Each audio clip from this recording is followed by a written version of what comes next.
The man known to history as Heinz Guderian was born as Heinz Wilhelm Guderian on the 17th of June 1888 in the town of Kulm, West Prussia, in the Kingdom of Prussia, within the German Empire. Today, Kulm is the town of Chełmno in northern Poland. His father was Friedrich Guderian. Friedrich came from a family with extensive experience serving in the Prussian military, one of the greatest land fighting forces in the 18th century. Prussia's repeated defeats at the hands of France during the wars of the French Revolution and the Napoleonic era damaged the Prussians' reputation. Following the end of the Napoleonic War, Prussia's leaders re-established their military dominance by the mid-19th century. The Guderian men, like many Prussian military families, viewed military service as a hereditary occupation, one which their sons and grandsons would engage in after them.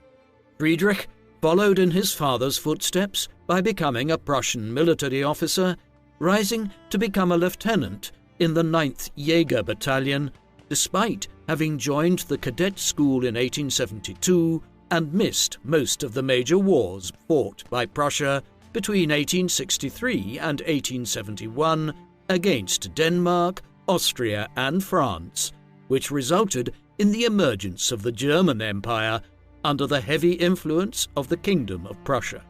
Heinz's mother was Alice Guderian. She and Friedrich married in 1887 and gave birth to Heinz, their first child, in 1888. A brother, Fritz, was born 2 years later in 1890. Heinz's youth was dictated by his father's military career. In 1891, when both he and Fritz were still infants, the young family moved to Colmar in the province of Alsace on the opposite end of the German Empire, one of the two provinces which Prussia had wrested from France during the Franco-Prussian War of 1870 to 1871. It, along with the other province seized, Lorraine, were heavily militarized in the late 19th and early 20th centuries. This was done out of fear France would one day initiate a war of revenge. Friedrich Guderian and his family were just one of many military families that ended up here as a result, and in 1900, after 9 years in Alsace, the Guderians undertook the short move to St. Avold in Lorraine, not far from the regional capital Metz. Heinz did not spend long there. Although he was barely a teenager by modern standards, in 1901 he left home to follow in his father and grandfather's footsteps and become a military officer, joining the Karlsruher Cadet School in the province of Baden in southern Germany. Fritz joined him there 2 years later, the pair becoming versed in history, mathematics and several foreign languages, including French and English, before Heinz was transferred at 16 years of age to the Principal Cadet School in Berlin in 1904. Guderian spent the next 3 years in Berlin. He was clearly an accomplished student with an especially good memory and an aptitude for military history. The reports on him noted his promise, and when he completed his time at the cadet school, he was transferred to Metz in Lorraine, where he was commissioned under his father's battalion.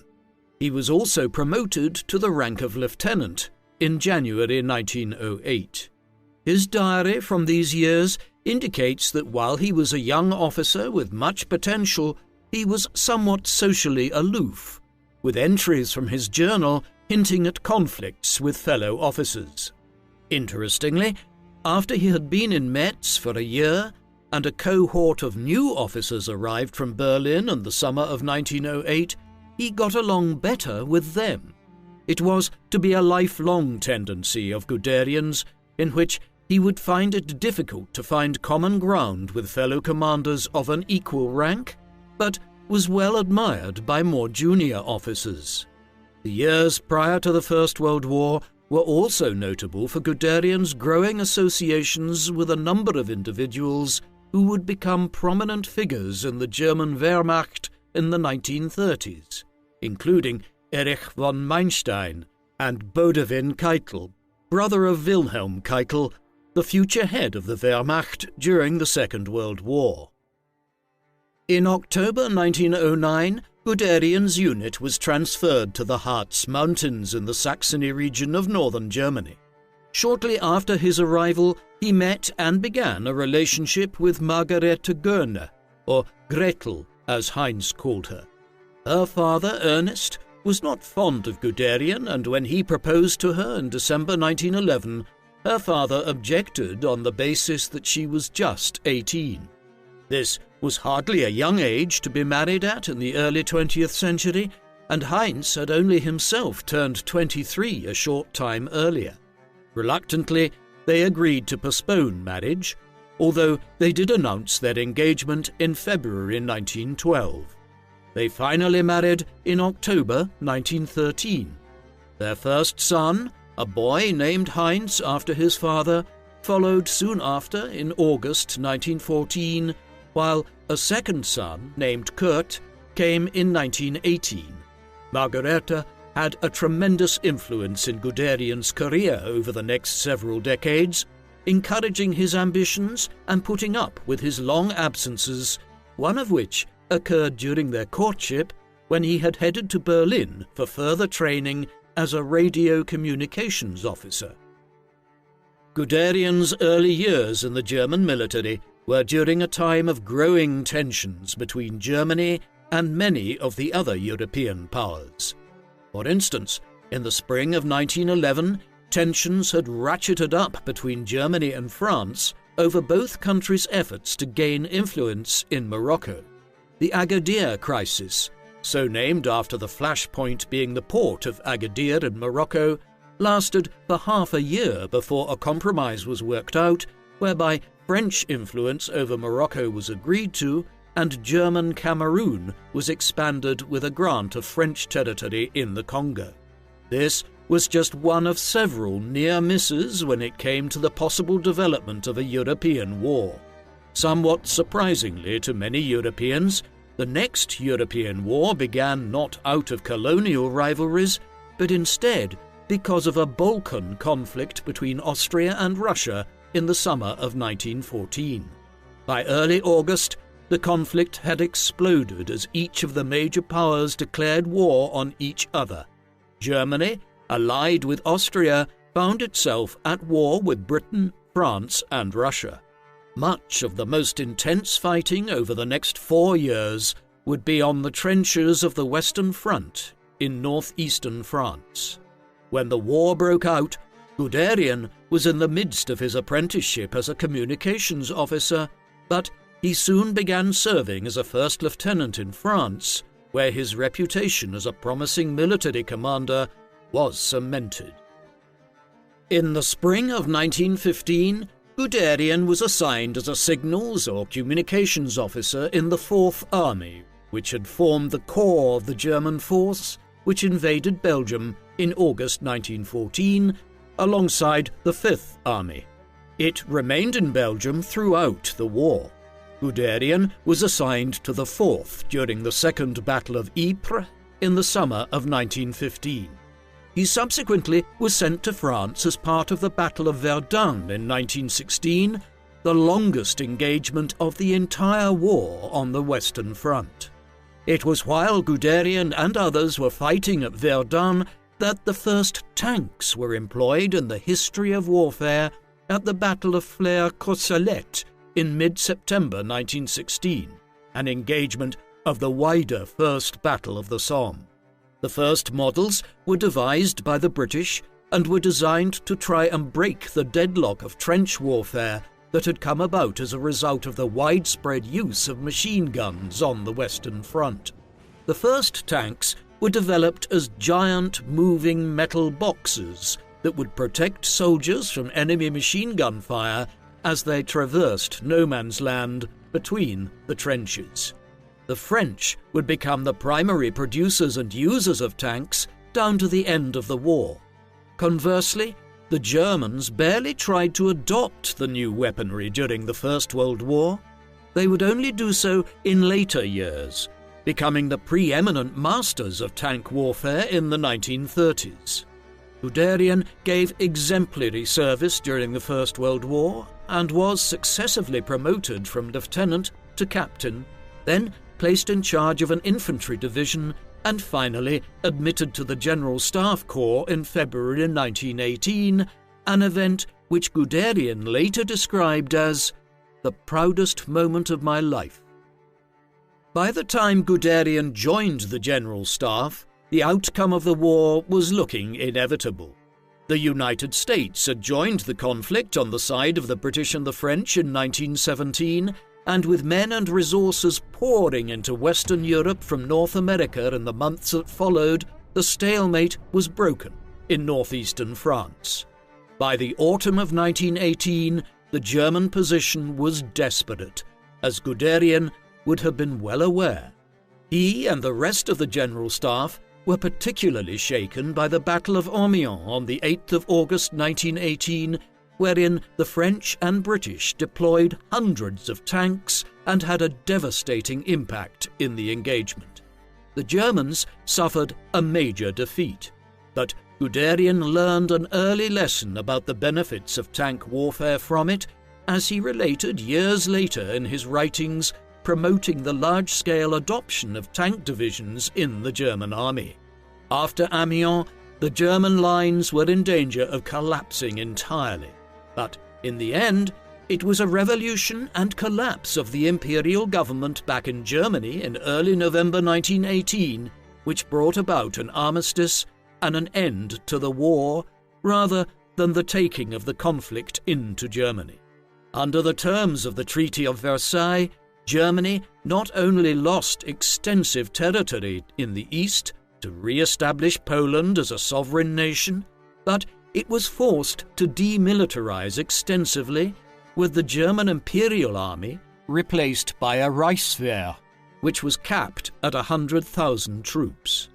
As a result, the vast majority of German soldiers were decommissioned in 1919 and 1920, as were a very large proportion of Germany's military officers. Guderian's wartime record served him well, and he was one of the 4,000 men selected to remain as officers in the new Reichswehr. The years that followed were chaotic ones for Guderian and more so for Germany. The end of the war did not bring peace to Europe, which spent the next 5 years dealing with revolutions, wars of independence, civil wars, and the wreckage of the Spanish flu pandemic. Germany was one of the worst affected, with 1919 being characterized to a large extent by civil war in the country, particularly so in cities like Berlin and Munich, as communist groups tried to follow the example of the Russian Revolution to establish a radical socialist state. Owing to the unrest, Guderian was not free to return to his young family once the war ended. Instead, he ended up being assigned to the Eastern Frontier Force under General Heinz von Seeckt, which was charged from early 1919 onwards with defending Germany's eastern border by ensuring that the Russian Civil War and the wars of independence attendant on it in Poland and the Baltic States region did not spill over into Germany. There, he was involved in military action as far northeast as the city of Riga, but he and his colleagues were devastated to learn in the course of this campaign that they were fighting for nothing, as it had been decided at the peace talks in France that this region would be stripped from the German state as part of the Treaty of Versailles. Guderian's nationalistic politics were only encouraged by these events, and the sense of injustice which he and many other former military men felt in 1919. As the initial chaos of 1919 gave way to the early 1920s, Guderian's new military position became clearer within the general staff of the Reichswehr. In 1922, he was assigned the task of investigating the concept of motorization within the German army. Under the terms of Versailles, the Reichswehr had not only been limited to 100,000 men, but had also been banned from developing either an air force or having tank divisions. But the government of Weimar Germany in the interwar period constantly tried to stretch these restrictions, and Guderian was one of several officers charged with ensuring that when the time came to try to introduce a tank division into the Reichswehr, they would have the technical know-how to do so efficiently. In this, he worked closely with Ernst Volkheim, one of the few German commanders who had been involved in developing strategies for the use of tanks during the war.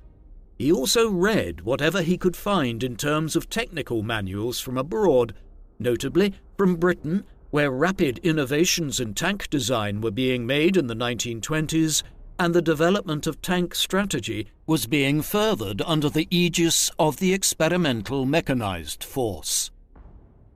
In 1924, Guderian's talents in military history and strategy were recognized in his appointment to the military training school at Stettin, which was in German Prussia at the time, but which is just over the German-Polish border today. There, he was primarily a military historian, but he had many other roles. For instance, there were years in which he was writing extensively, producing reports on military strategy, and also subtly introducing his political views into his discussions, arguing that a failure to adopt tank warfare during the First World War had contributed significantly to Germany's defeat. This was an oversimplification, but it does indicate his growing belief in the necessity of the extensive use of motorized divisions in modern warfare, and the Reichswehr was preparing for this in line with his reports. While the government was prohibited from creating divisions at home in Germany in the second half of the 1920s, it began developing a small number of tanks and testing them in Sweden and in a base near the Ural Mountains in the Soviet Union, thus circumventing the terms of the Treaty of Versailles. In return, the Russians received technical advice from a German officer corps which was still the most skillful and knowledgeable in Europe on many military matters. Guderian's life would be changed immensely, like those of tens of millions of others across Europe, by the events of the late 1920s and early 1930s. The Wall Street crash occurred in the autumn of 1929, leading to an immense economic crisis across the Western world and the Great Depression. Germany was one of the worst affected countries, with spiraling inflation and unemployment leading to immense economic damage and a turbulent political environment. This allowed for the rise of the National Socialist German Workers' Party, or Nazis, under their leader Adolf Hitler, which rose from being a minor political party with a tiny amount of support in Bavaria in the 1920s to become the second biggest party nationally in the elections of September 1930, and then the biggest in 1932. Early in 1933, Hitler worked out an arrangement with the centrist parties and business leaders of Germany whereby he would become Chancellor of the country. Within weeks, they had secured complete control over the state apparatus, transforming the country into a one-party state based on the anti-Semitic, anti-communist, and ultra-nationalist ideology of the Nazis, who were determined to launch a new European war to make Germany the preeminent political and military power on the continent. Over time, in the 1930s, Guderian would become more and more central to their military planning. Guderian's progress within the German military during the Nazi rise in popularity in the early 1930s and seizure of power in 1933 was closely tied to Oswald Lutz. Lutz had risen within the Bavarian divisions of the German Imperial Army in the 1890s and 1900s, before specializing as well in the motorized divisions in the 1920s. As a considerably more senior-ranking and older officer than Guderian, he was appointed in 1931 as Inspector of the Motorized Transport Troops and made a general. He hired Guderian as his chief of staff. It was during the early stages of their collaboration, before the Nazis had ever come to power, that Lutz and Guderian began overseeing the development of a new German light tank called the Panzerkampfwagen, meaning armoured fighting vehicle, though this model and the subsequent models built down to 1945 are today more widely known simply as Panzers. This breach of the Versailles Treaty was undertaken in secret, while Guderian, Lutz, and others within the motorized division continued to develop strategies for how tank divisions would operate alongside infantry units to move speedily in campaigns. Something of a misnomer, though, is the idea that Guderian or anyone else was working on the idea of Blitzkrieg, or lightning war, during these years. There are only a handful of references within German military documents from the 1930s referring to Blitzkrieg, and where these appear, they more often than not involve discussion of how an army could be effectively supplied with food and ammunition if it was moving forward swiftly in a military invasion. Guderian and Lutz's early work in establishing production of the first Panzers in 1932 was given a notable boost from 1935 onwards as the Nazis intensified the program of German rearmament, which in reality had been underway in a clandestine manner since the late 1920s. Though Britain and France politely objected, they did nothing in practice to oppose these moves. As this occurred, Guderian became the foremost advocate within the German military of the idea of developing a major Panzerwaffe, or Panzer wing, to the military as a means of having fast-moving armies that could strike against Germany's enemies in any future war. But his and Lutz's arguments often met with opposition, particularly from Hermann Göring, who wanted resources pumped into his Luftwaffe Air Force instead.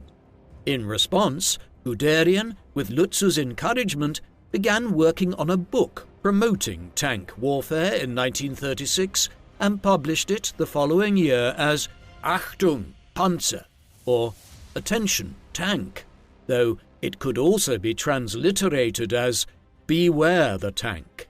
Though he did not apply the term, the basic tenets of Blitzkrieg warfare, with the use of fast-moving tank divisions accompanied by infantry divisions and air support, were described by Guderian. His efforts were not an overnight success, but production of the Panzer I continued steadily, and the Panzer II was soon in production.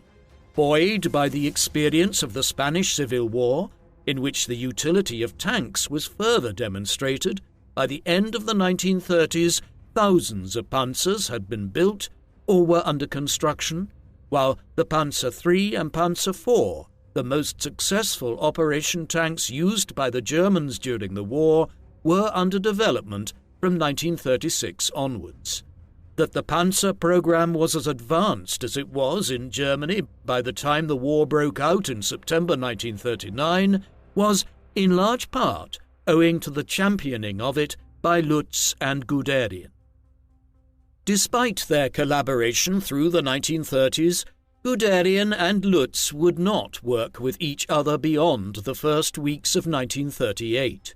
While Germany had rearmed and the wider country was firmly under the dictatorial rule of the Nazis by the mid-1930s, many senior commanders within the military retained an independent political stance, particularly the War Minister Werner von Blomberg and the Commander-in-Chief of the German Army, Werner von Fritsch. These were individuals who shared the fervent nationalism of the Nazis, but were otherwise not committed National Socialists. In advance of the coming war, Hitler moved to get rid of them early in 1938 and did so by exploiting a marriage scandal and concocting charges of homosexuality against von Fritsch in order to force them out of their posts and replace them with more loyal individuals. Von Blomberg and von Fritsch, however, were just the most publicly visible faces of this purge, and many other officers were removed or demoted in tandem in 1938. These included Oswald Lutz, Guderian's collaborator and senior commander. In a betrayal of his close advisor, Guderian, whose relationship with Hitler and the Nazis was much better, and who was becoming a committed Nazi over time, accepted the position as head of the motorized divisions which had been vacated by Lutz. Guderian was becoming more prominent within the German military just as the race to war was speeding up. Initially, Hitler and the other senior leaders of the Nazis intended to wait until as late as 1942 or 1943 before launching a war, but as they had rearmed speedily in the mid-1930s, Britain and France were extremely slow to respond. In light of this, Hitler pushed ahead in the first months of 1938 with the Nazi goal of uniting Germany and Austria into a Greater Germany under the rule of Berlin, a political union which was specifically prohibited under the terms of the Treaty of Versailles.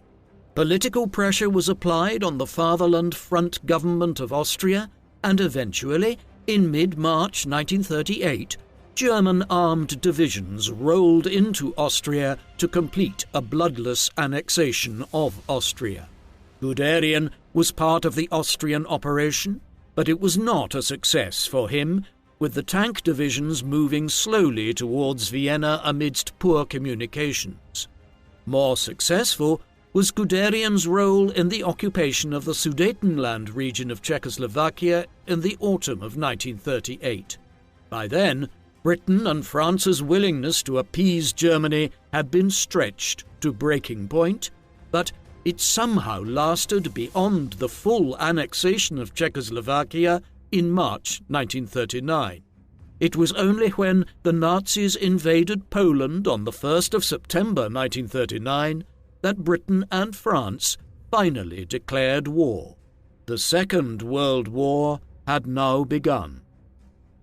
Guderian and his Panzers were involved in the war from the very beginning.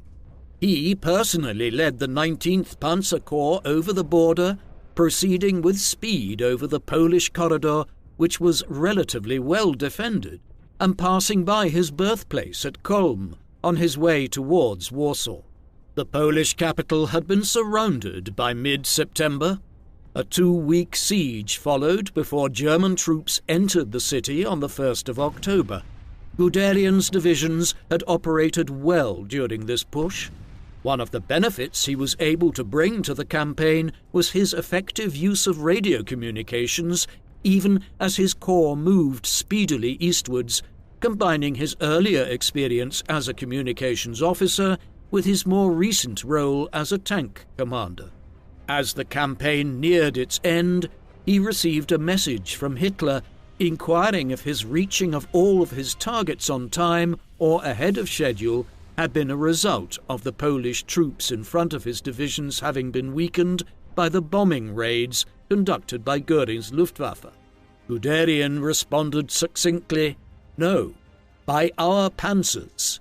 Hitler was impressed, and it was not just him, as many within the Nazi government and the military high command were now convinced of the efficacy of swift-moving tank divisions as a forward unit in invasion campaigns. The invasion of Poland was also significant in terms of Guderian's growing knowledge of the crimes of the Nazi regime.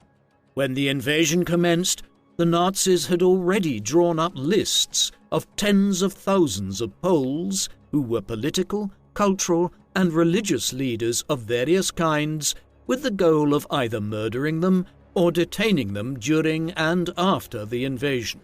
The goal of Operation Tannenberg, as it was termed after a major battle which the German Empire had won against Russia in Poland in the first weeks of the First World War, was to rob Poland of its political and moral leadership, a form of genocide in and of itself, according to many definitions of genocide. Between September 1939 and January 1940, a minimum of 20,000 people were killed, tens of thousands more were arrested, and the numbers may have been significantly higher. Thereafter, the corralling of the country's massive Jewish population into ghettos in Warsaw, Krakow, and other towns and cities, and the systemic starving of them began. Guderian had left Poland and returned to Germany before much of this was initiated, so he didn't witness much of it personally at this early stage in the war, but he was aware that it was occurring on report by his son and namesake, Heinz Jr., who had joined the military like his father, grandfather, and great-grandfather, and was also involved in the invasion and subsequent occupation of Poland. Consequently, Guderian was aware of the atrocities of the regime from early on in the war. The significance of this will become clearer later, as Guderian became one of the major proponents of the myth of the clean Wehrmacht, which following the war saw leading German military commanders claim that they were unaware of the extent of the war crimes being perpetrated by the Nazis. Guderian was awarded the Knight's Cross of the Iron Cross, the highest military honor within the German Wehrmacht, for his role in the invasion of Poland. He was also promoted to a position of consultancy on the plans for the invasion of France, which were being worked out in late 1939 and into 1940.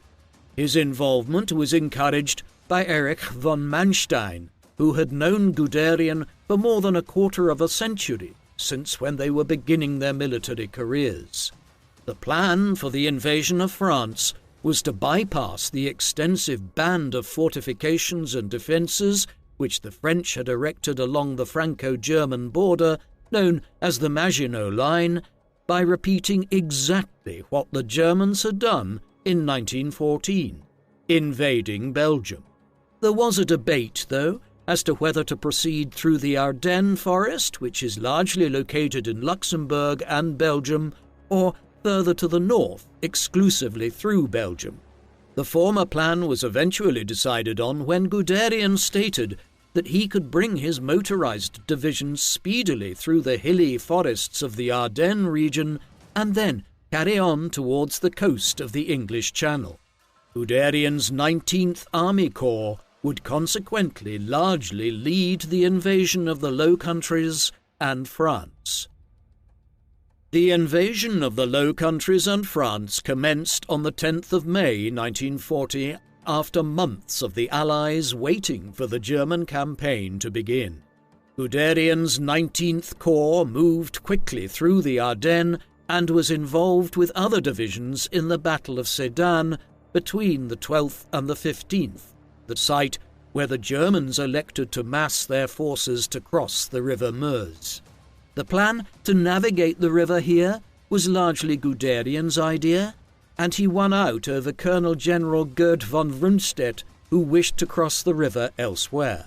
After winning a major victory at Sedan and crossing the river, Guderian began a rapid pincer movement as he drove the 19th Corps towards the English Channel, with the goal of cutting the British Expeditionary Force off from the main French army further to the south. Guderian's forces led the race to the sea, and on the 21st of May he was able to report back that the British and some French divisions had been cut off.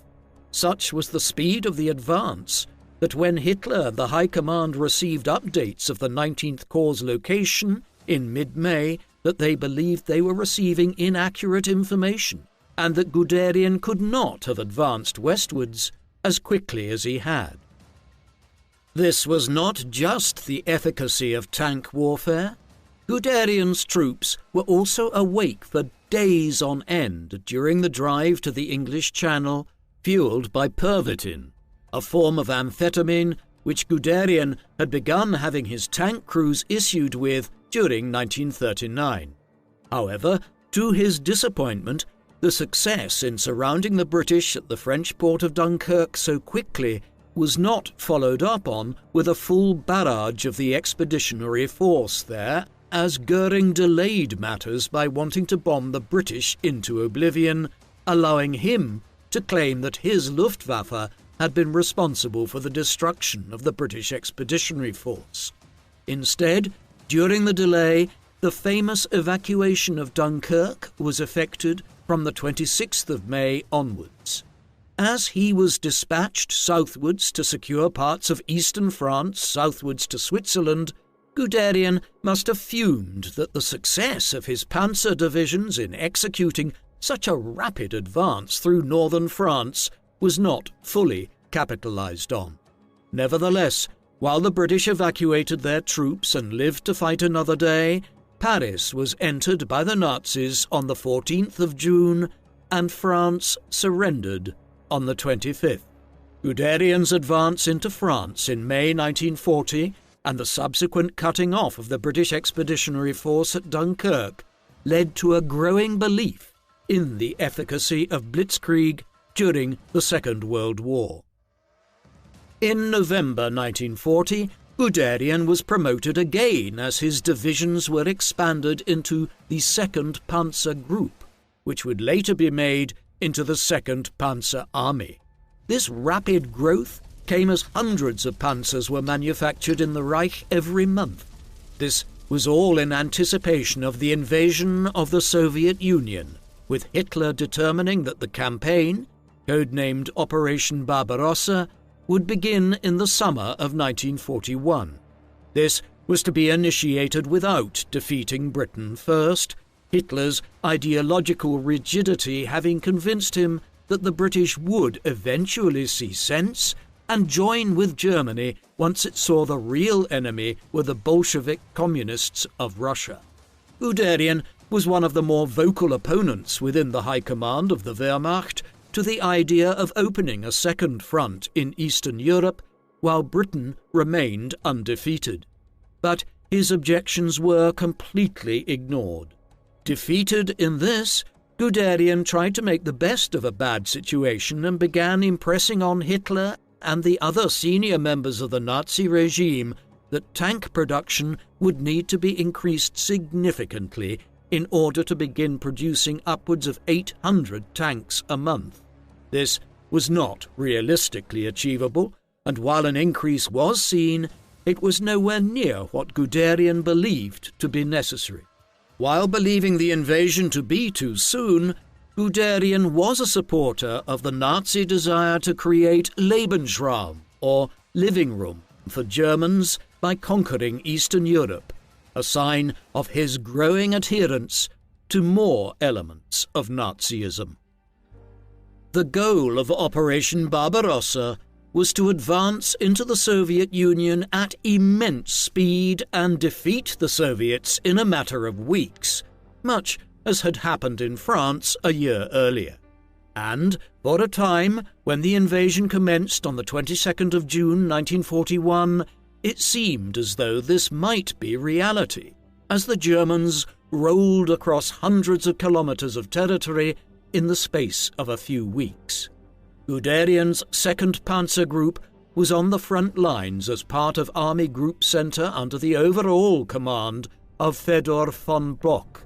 This prong of the invasion achieved a number of spectacular successes in the first 6 weeks of the invasion, driving towards the city of Minsk in Belarus once the fighting began and encircling a vast portion of the Red Army at the end of June. Guderian's panzers were directly involved in closing off the Minsk pocket and allowing for the capture of several 100,000 Russian troops in one of the biggest tactical victories won by the Germans in the entire war. This done, Guderian's tanks were again responsible for a complete encirclement of the Soviets, this time surrounding the 13th Army after a surprise movement over the river Dnieper to Smolensk in mid-July. Though the easy victories ended, and although the wider Battle of Smolensk was a major German victory on paper, it led to over 100,000 German troops being killed, wounded or captured, and slowed the advance on Moscow, a delay which ultimately resulted in the capital not being seized by the Nazis before the Russian winter set in. Guderian had already been dispatched to the southeast before the Battle of Smolensk ended in September 1941. He did so with the Knight's Cross with oak leaves, a new honour which Hitler had introduced in 1940. The goal of his diversion was to join the Battle of Kiev. Against the wishes of many of his generals, Hitler had insisted on prioritizing the capture of the Ukrainian capital above Moscow, believing there was ample time to take Kiev and then Moscow before the winter. Von Bock and Guderian both objected to this strategy, believing Moscow should be prioritized, but when they met with Hitler, Guderian's nerve failed him, and after Hitler presented the case for proceeding on to Moscow, Guderian largely backed down and placated Hitler, later stating that the decision had already been made, and as a Prussian officer, he was duty-bound to implement the directives of the government. Thus, in later August, his 2nd Panzer Group moved south to Kiev to aid in the encirclement of the city. In the end, hundreds of thousands of Soviet troops were captured in the Ukrainian offensive, and the Soviets lost 600,000 men cumulatively. But again, the diversion had delayed the strike on Moscow as the winter loomed ever nearer. By the time Moscow became the priority again in late September and early October, the number of functional German tanks across the Eastern Front had nearly halved. Production was ramping up in Central Europe, but it still could not meet the rate of attrition on the front lines.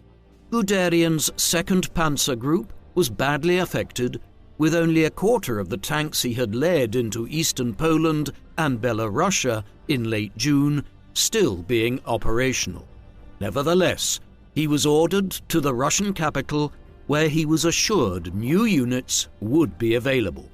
It was here that Guderian would fail to achieve major victories for the first time. His divisions did win a substantial victory at Bryansk, completing another massively damaging encirclement of the Soviet 3rd, 13th and 50th Armies, but the effort to follow this up by capturing the Tula region was a step too far. Here, Guderian's tanks became bogged down for the first time, and it took 3 weeks of intense fighting between Army Group Center and the Red Army before the outskirts of Tula were reached, dramatically slowing the overall progress towards Moscow. Consequently, it was early November before the Germans began closing on the capital, and by this time, the cracks in the invasion strategy were multiplying, with a drastic lack of supplies and number of fully operational tanks and motorized vehicles having plummeted.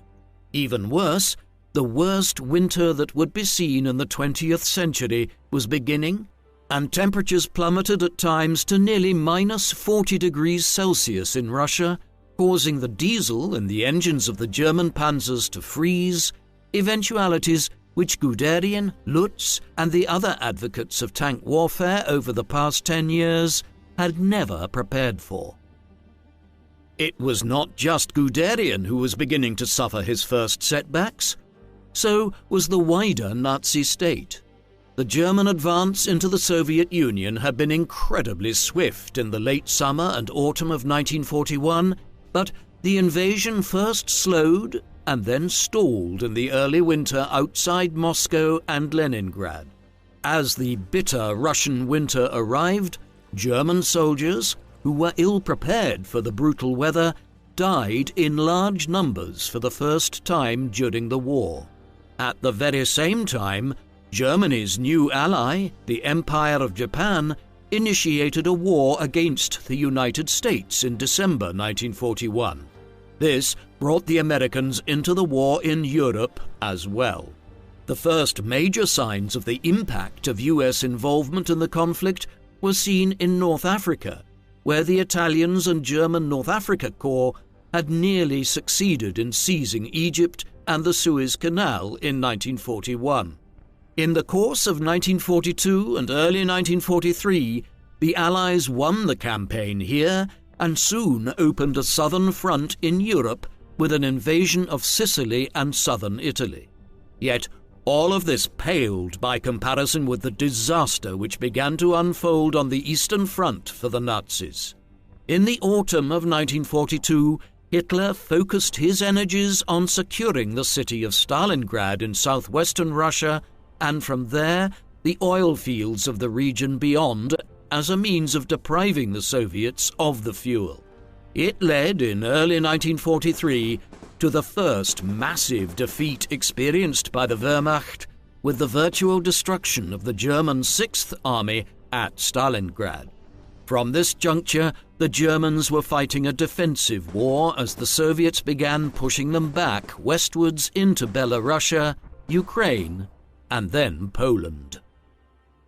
Guderian was largely uninvolved in the war effort while these reverses were occurring.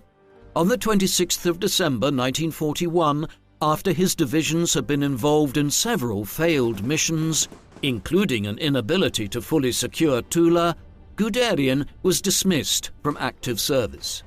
Von Bock had been relieved of the command of Army Group Center when he was unable to proceed any further than a position where his divisions could see Moscow in the distance but not seize the city.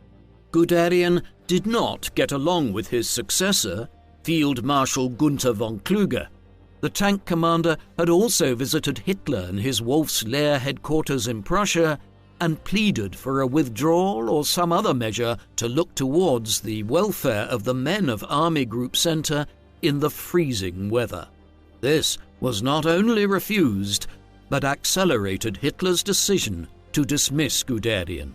Heinz also suffered a mild heart attack around this time, and his ailing health led him to return to Germany and to not petition for a new command throughout 1942. Guderian retained close correspondence with many German commanders through this career hiatus. Eventually, a call came from the Führer in February 1943 to resume his military life, no doubt spurred by the disaster at Stalingrad and Hitler's increasing tendency to cycle through generals who had displeased him. By 1943, Hitler was coming back to those he had dismissed earlier. In this instance, he promoted Guderian to become Inspector General of the Panzer troops, effectively making him the operational head of tank warfare in the Third Reich. In this post, Guderian did not lead divisions of tanks at the front, but instead largely operated from Germany and Poland, collaborating with individuals like the newly appointed Minister for Armaments, Albert Speer, to ensure that tank production was maximized. Much of this was achieved through the slave labor of Czechs, Poles, and Ukrainians in German factories, something Guderian was entirely aware of. It was also hampered by an ideological insistence by Hitler that tanks should be replaced by new tanks, whereas Guderian had informed Speer that many damaged tanks could be repaired effectively, much faster and with less expense. His range of responsibilities increased even beyond this over time. In the summer and autumn of 1944, for instance, as the Russians pushed the German armies towards Poland and then Germany, he drew up the Guderian Plan, a large scheme for the erection of defensive lines across Eastern Europe along the course of rivers like the Oder and Vistula, as well as through additional fortifying of cities like Danzig and Posen. As such, While most of Guderian's major successes on the battlefield were won in the first years of the war, he was never in a more senior position within the military than the 2-year period after his recall and promotion in the spring of 1943. Much of this was the result of the trust which Hitler placed in Guderian. The tank commander was almost unquestionably a committed Nazi by this time, swerving little from any established ideologies and doctrines. This would explain why, when an attempt was made to kill Hitler and several other senior Nazi ministers before overthrowing the government in July 1944, Guderian was appointed to chair the honor court which was set up to prosecute hundreds of military officers connected in any form with the leaders of the plot. Many were tortured and executions were carried out in a brutal fashion. Guderian later claimed that he had been reluctant to undertake the task and had only agreed to do so in the tense environment of late July 1944, when a refusal to carry out orders could just as easily have led to him being tortured and executed. Yet there is no evidence to suggest that he was reluctant in any way. Conversely, in the days that followed, he was heavily involved in a campaign for the total Nazification of the army by demanding that all officers serving anywhere in German territory were to join the Nazi Party and swear oaths of allegiance. The events of July 1944 came with a promotion. On the 21st of July, the day after the attempted assassination of Hitler, Guderian was appointed as the Chief of the General Army Staff, effectively placing him in charge of the administration and organization of the Wehrmacht. There were still more senior commanders than him, but Guderian now ran much of the day-to-day organization between different branches and departments and was in charge of staff on a general level within the command corps. This added to his responsibilities, which were largely focused on slowing the Russian advance. This had been made more difficult by the Battle of Kursk that raged for 7 weeks in Russia between early July and late August 1943. This was the largest tank battle in history, involving over 3,000 German tanks all told, but it resulted in the complete loss of hundreds of tanks and damage being inflicted on well over 1,000 more.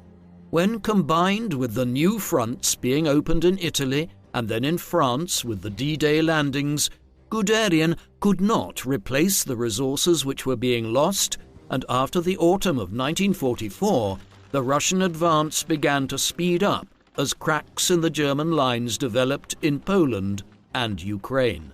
Even as he was overseeing the honor court in Berlin, Guderian was also keeping an eye on the Russian advance on Warsaw, which neither he nor the other senior German commanders could do much to halt. Matters only became more difficult in the months that followed, as Hitler became determined to pull vital resources away from the Eastern Front to launch a counteroffensive in the West for what eventually became the Ardennes Offensive, or the Battle of the Bulge. The last months of the war were peculiar ones for Guderian, ones in which he would rapidly rise to become one of the closest confidants within the military of many of the most senior Nazi figures, but then just as quickly be dismissed. By the winter of 1944, he was viewed as a completely trustworthy figure, one who would follow orders to the bitter end, even as teenage boys and pensioners were being armed to defend their home country against the final Soviet push into Germany early in 1945. Tellingly, he was increasingly allied with Heinrich Himmler during this period, the individual who had built the SS into an ideological machine and was in charge of overseeing the concentration camp system across Europe. Such a close relationship makes it very difficult not to assume that Guderian was fully aware of what had happened in the death camps in Poland over the previous 3 years. But while he was aligning himself with Himmler, who was clandestinely trying to discover what terms German surrender might be considered by the Western Allies, Guderian was increasingly at odds with Hitler, a drug-addled figure in the final stages of the war, racked by ill health and delusional. In numerous meetings between the Führer and his senior commanders in the first months of 1945, as related by Albert Speer in his lengthy memoirs years later, Guderian clashed with Hitler, arguing against measures which he saw as being reckless or counterproductive. For several months, this was allowed. Yet, eventually, Hitler's patience wore thin when matters came to a head on the 27th of March 1945. At this meeting, Hitler asked everyone else except Keitel and Guderian to leave the room before informing Guderian that he needed to take 6 weeks of sick leave to recover from whatever was ailing him. He was effectively being relieved of his positions. It would not matter anyway. 5 weeks later, Hitler committed suicide in the same bunker where he had relieved Guderian of his duties. A week after Hitler's death, the war came to an end. Guderian surrendered to the Allies on the 10th of May, 1945. Like many other Germans, Guderian was detained for some time once the war came to an end, as the Allies attempted to resolve the enormously complex issues of who was going to be charged with crimes. Guderian was one of a great many senior and middling German military officers who would not be charged with the more serious crimes, such as fomenting the war or engaging in genocide and war crimes. Instead, figureheads were chosen to stand trial as part of the marquee trials being held before the International Tribunal at Nuremberg in the years following the war. In the case of the Wehrmacht, Wilhelm Keitel, brother of Guderian, who Guderian had known for nearly 40 years, was placed on trial and executed at Nuremberg as the head of the armed forces. Other senior generals were given life sentences or years in prison. Guderian avoided all this, despite efforts by the re-established Polish government to have him extradited to Poland and stand trial there for various crimes committed in Poland during the war. The Western Allies refused to punish or extradite Guderian, primarily because he was acting as an informant within the US CIA. At the time, there was admittedly little evidence to tie him to war crimes, though in the decades since it became apparent that he was aware of the regime's more sinister actions and that he was largely a committed Nazi. After undertaking denazification and being released in 1948, Guderian retired to southern Germany and resumed his writing. He published 2 books in the early 1950s, Kann Westeuropa verteidigt werden? Or Can Western Europe be defended? Published in 1950. This book explored the position of West Germany as a bulwark against the Western expansion of the Soviet Union. It was deliberately written with the intention of creating the idea that former Nazis and German military commanders were now the natural allies of the US, Britain, and France against Russian communists. A great many politicians in these countries agreed with him, and in the early 1950s, several of Guderian's former colleagues within the General Staff of the Wehrmacht had their prison sentences drastically reduced and were returned to civil society to begin working for the armed forces of West Germany. More widely read was Guderian's memoir Panzer Lieder, published in Germany in 1950 and then in an English translation in 1952.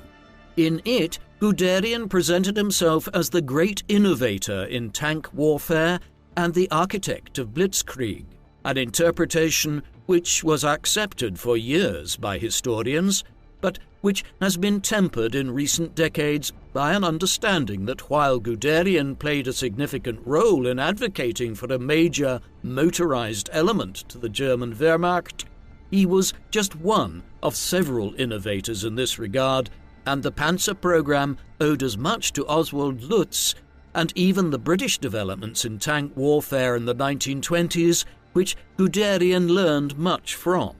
Panzer Leader was a major success with the German public and abroad, and by 1977 it had gone through 10 editions. Guderian's books also contributed to the myth of the clean Wehrmacht. This was the interpretation of the war which was pushed by Guderian and others like von Manstein through memoirs and autobiographies in the 1950s. They argued that the German military commanders were not actually acting in unison with the Nazi regime. They tried to present themselves as honor-bound military officers in the old Prussian tradition who were not responsible for the worst crimes perpetrated by Hitler, his ministers, and the SS.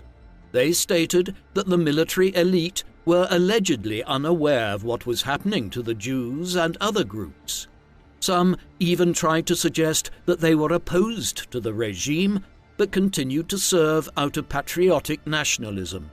For many years, the myth of the clean Wehrmacht was believed in many circles, but as historians have produced biographical studies of figures like Guderian, von Manstein, Keitel, and others over the past half-century, it has been possible to identify that they had clear and extensive knowledge of the Holocaust and other crimes, made no efforts to object to these policies, and in many instances were guilty of war crimes themselves on the Eastern Front.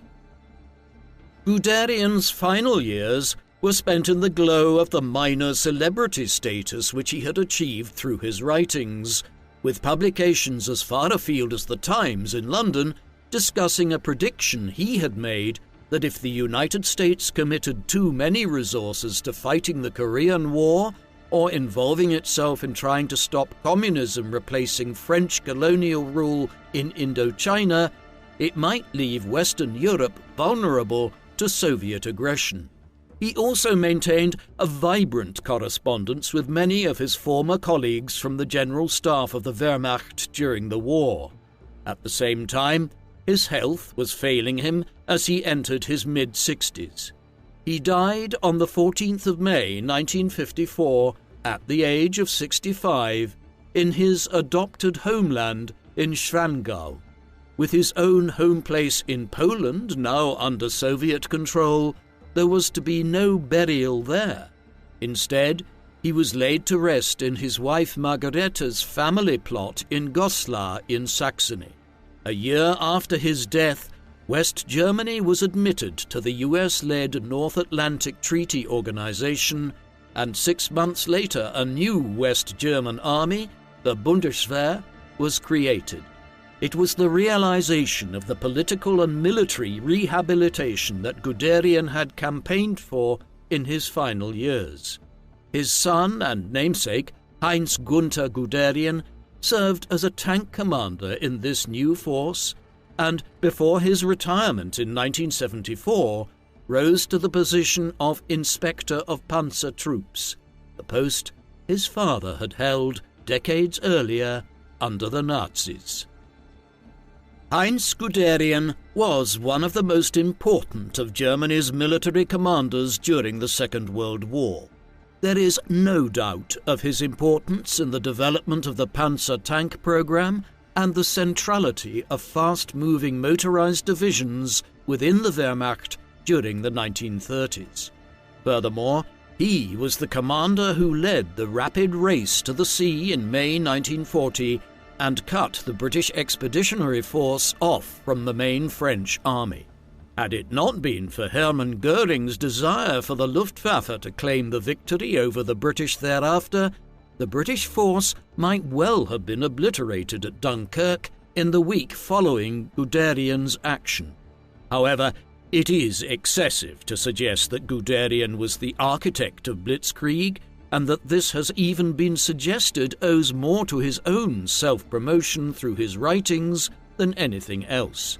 He certainly did contribute enormously to the development of Germany's tank program prior to the war, but others did as well, and the Germans were also drawing on technical work undertaken by the British in the 1920s.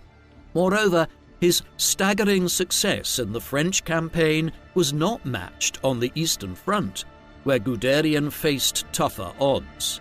There was insufficient evidence to charge him with complicity in the regime's crimes at that time, but much has been revealed in the interim which paints him in a damning light. Consequently, we have here an ultra-nationalist, one whose political views were broadly aligned with the Nazis and became more so over time, while also being aware of, and at times complicit in, its crimes. What do you think of Heinz Guderian? Was he the architect of the Blitzkrieg, and one of the most skilled of all the German commanders during the Second World War? Or were his victories primarily due to being in a hugely advantageous position, such as during the invasions of Poland and France? Please, let us know in the comments section. And in the meantime, thank you very much for watching.